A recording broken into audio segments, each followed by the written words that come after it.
Le livre du ciel, tome 1. Louisa voit Jésus souffrant pour la 2e fois. Elle accepte le rôle de victime. Je vais maintenant vous parler de la nouvelle vie de souffrance qui vint pour moi. Voyant mon mauvais état de santé, ma famille m'envoya à la campagne pour y reprendre des forces. Mais Dieu continuait en moi son action en m'appelant à un nouvel état de vie. Un jour, à la campagne, les démons voulurent faire un dernier assaut. Ce fut si dur pour moi que je vins sur le point de perdre connaissance.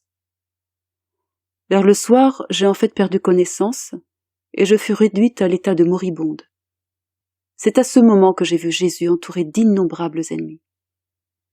Quelques-uns le battaient durement, d'autres le frappaient de leurs mains, et d'autres enfonçaient les épines dans sa tête. Il y en avait qui disloquaient ses jambes et ses bras, le mettant presque en pièces. Ensuite, ils le placèrent tout meurtri dans les bras de la Sainte Vierge. Comme cela se passait à distance, la Vierge Mère, chagrinée et en larmes, m'invitait à m'approcher en disant « Tu vois, mon enfant, ce qu'ils ont fait à mon fils ?» Réfléchis un peu comment l'homme traite Dieu son Créateur et son plus grand bienfaiteur. L'homme ne donne à mon fils ni repos, ni répit, et me l'amène tout brisé.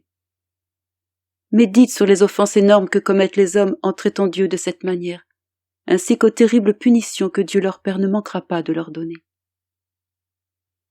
Pendant une vision, j'essayais d'apercevoir Jésus agonisant et j'ai vu son corps sanglant, plein de plaies, tout coupé et laissé pour mort. Je ne voulais pas qu'il souffre ainsi. Je ressentais un si grand chagrin pour lui que si on me l'avait permis, je serais morte 1000 fois pour lui et j'aurais souffert la même âpre passion que lui. À cette vision, j'avais honte de mes petites souffrances causées par les démons, comparées à celles endurées par Jésus pour les hommes. Ensuite, Jésus me dit « As-tu observé les énormes offenses commises contre moi par ceux qui marchent sur le chemin d'iniquité ? Beaucoup inconsciemment ont une propension pour le mal, et d'abîme en abîme tombent dans le chaos infernal. Viens devant la justice divine, comme victime de réparation. Viens avec moi et offre-toi toi-même comme victime de réparation pour les nombreuses violations commises contre cette justice. Pour que mon Père céleste veuille donner la conversion aux pécheurs qui les yeux fermés boivent à la fontaine empoisonnée du mal. Sache cependant qu'un double champ s'ouvre devant toi, un plus souffrant et un autre de souffrance moins sévère. Si tu refuses le premier, tu ne pourras pas participer aux grâces pour lesquelles tu as bravement combattu. Mais si tu acceptes, sache que je ne te laisserai plus seul et que je viendrai en toi pour souffrir tous les outrages commis contre moi par les hommes. C'est là une grâce très singulière qui n'est donnée qu'à quelques-uns parce que la plupart ne sont pas prêts à entrer dans l'univers de la souffrance. Deuxièmement, c'est une grâce que je t'ai promise, celle de t'élever à une gloire proportionnelle aux souffrances que je te présenterai. Troisièmement, je te donnerai l'assistance, la gouverne, et le réconfort de ma très sainte mère, à qui est donné le privilège de t'accorder toute grâce, même la grâce des grâces, dans la mesure de ta coopération.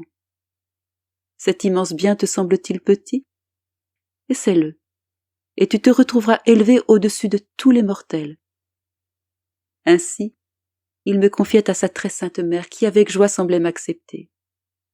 Avec reconnaissance, je m'offrais à Jésus et à la très sainte Vierge, prête à me soumettre à tout ce qu'il voudrait de moi. Quand je suis revenue de cet acte de déférence envers Dieu, où ma volonté s'était conformée à celle de Jésus, je me suis retrouvée dans de terribles souffrances d'anéantissement, dont je n'avais jamais connu l'expérience jusqu'alors. Je me voyais comme une misérable indigente, comme un ver de terre qui ne sait rien d'autre que de ramper sur le sol. Pour cette raison, je me suis tournée vers Dieu et je lui ai dit « Aide-moi, ô mon bon Jésus. Ton omnipotence en moi et en dehors de moi est si lourde qu'elle m'écrase totalement. Je vois bien que si tu ne me soulages pas, je finirai anéanti dans mon néant. Donne-moi de souffrir, je l'accepte. Cependant, je te prie de me donner plus de force parce que dans cet état, je sens que je vais mourir. À compter de ce jour, j'eus plus de grâce et d'aide. Les visites du Seigneur et de la très sainte Vierge alternaient presque continuellement, surtout quand j'avais été attaquée par les démons. Car plus j'étais disposée à la souffrance, plus ils étaient furieux contre moi. Les souffrances qui m'étaient infligées par les démons étaient indescriptibles. Elles me semblent maintenant comme des ombres comparées aux souffrances acceptées par Jésus, dont l'intention était d'expier et de réparer pour les très grandes et très nombreuses offenses commises par les hommes contre Dieu. Mais moi qui crois en Dieu, qui tombe et me relève, qui suis parfois dépressive, parfois consolée, je suis disposée à souffrir pour sa plus grande gloire et pour le bien de mon prochain, comme Dieu le veut.